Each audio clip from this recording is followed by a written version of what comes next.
20 years ago, I drove a cab for a living. One time I arrived in the middle of the night for a pickup at a building that was dark except for a single light in a ground floor window.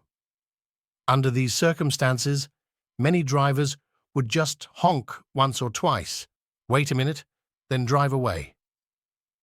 But I had seen too many impoverished people who depended on taxis as their only means of transportation. Unless a situation smelled of danger, I always went to the door.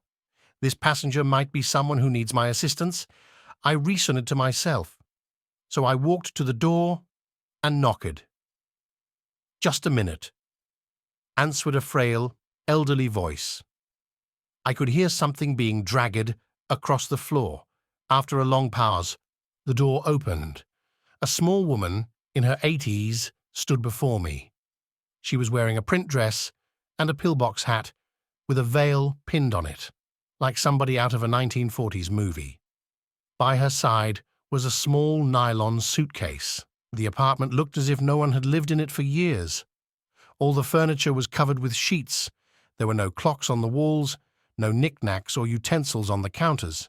In the corner was a cardboard box filled with photos and glassware. "Would you carry my bag out to the car?" she said. I took the suitcase to the cab, then returned to assist the woman. She took my arm, and we walked slowly toward the curb. She kept thanking me for my kindness. "It's nothing," I told her. "I just try to treat my passengers the way I would want my mother treated." "Oh, you're such a good boy," she said.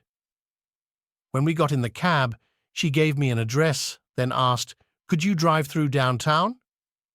"It's not the shortest way," I answered quickly. "Oh, I don't mind," she said. "I'm in no hurry. I'm on my way to a hospice." I looked in the rear-view mirror. Her eyes were glistening. "I don't have any family left," she continued. "The doctor says I don't have very long." I quietly reached over and shut off the meter. "What route would you like me to take?" I asked. For the next 2 hours, we drove through the city. She showed me the building where she had once worked as an elevator operator. We drove through the neighborhood where she and her husband had lived when they were newlyweds.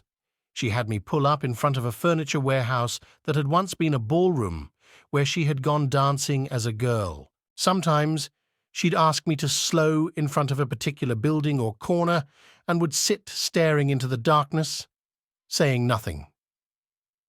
As the first hint of sun was creasing the horizon, she suddenly said, "I'm tired. Let's go now." We drove in silence to the address she had given me. It was a low building, like a small convalescent home, with a driveway that passed under a portico. 2 orderlies came out to the cab as soon as we pulled up. They were solicitous and intent, watching her every move. They must have been expecting her.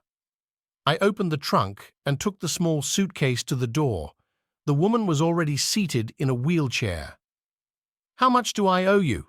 she asked, reaching into her purse. "Nothing," I said. "You have to make a living," she answered. "There are other passengers." Almost without thinking, I bent and gave her a hug. She held on to me tightly. "You gave an old woman a little moment of joy," she said.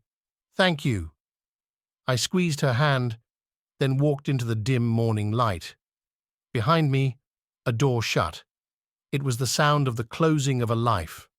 I didn't pick up any more passengers that shift. I drove aimlessly, lost in thought. For the rest of that day, I could hardly talk. What if that woman had gotten an angry driver, or one who was impatient to end his shift? What if I had refused to take the run, or had honked once, then driven away? On a quick review, I don't think that I have done anything more important in my life. We're conditioned to think that our lives revolve around great moments. But great moments often catch us unaware, beautifully wrapped in what others may consider a small one.